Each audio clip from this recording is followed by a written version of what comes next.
1 from Marlins, Morrick McSherry. 2 from Ballymoney, Owen Mullen. 3 from NEC, Matthew Gardner. 4 from Lisburn City, Paul Cox.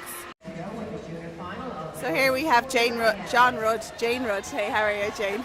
John Rudd with us. Great swim there from Daniel Whiffen. Yeah, it's another great swim from Daniel, particularly as it's the immediate night after the 800 freestyle final.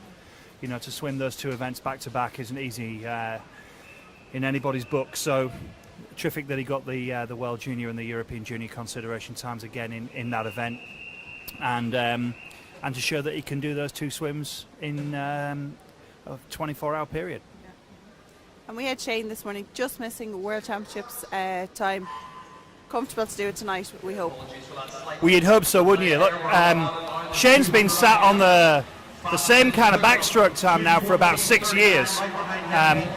So it would be a great monkey to get off his back if he can, drop well under the 54 tonight and qualify for the World Championships in his own right.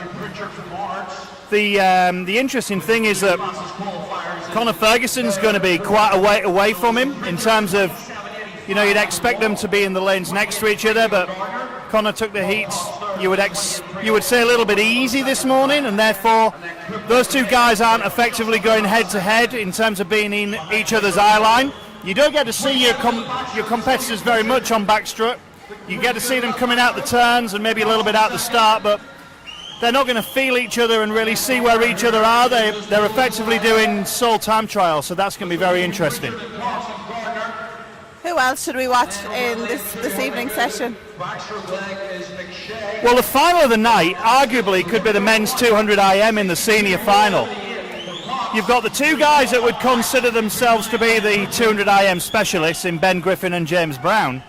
But then you've got Brendan Highland and Jack McMillan that have both just decided that they'll have a go at 200 IM and have qualified as the fastest too.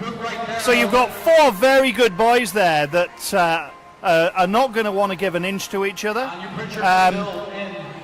One of all 4 could win it. I think that the World Championships time is probably out of the reach of them, but that's not to say it isn't going to happen. But there are some lads there that are definitely going to be fighting for a World University Games time as a minimum. So I think that could be a really exciting race where, as I say, one of 4 could win it. Thanks a million.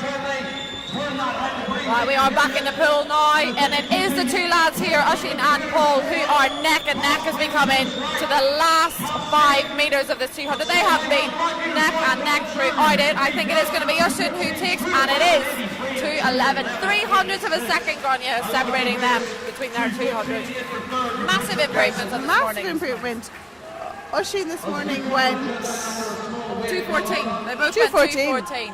So down to 2:11 in the final. Yeah. And they had a little hiccup before the race, which sometimes can throw them, but they managed to. They've bounced back, haven't they? They and they've shown that it's not affected them too much. So great to see the guys having solid swims. They probably will be a little bit annoyed about the hiccup, but these things happen, and it got sorted out before the guys got in the water.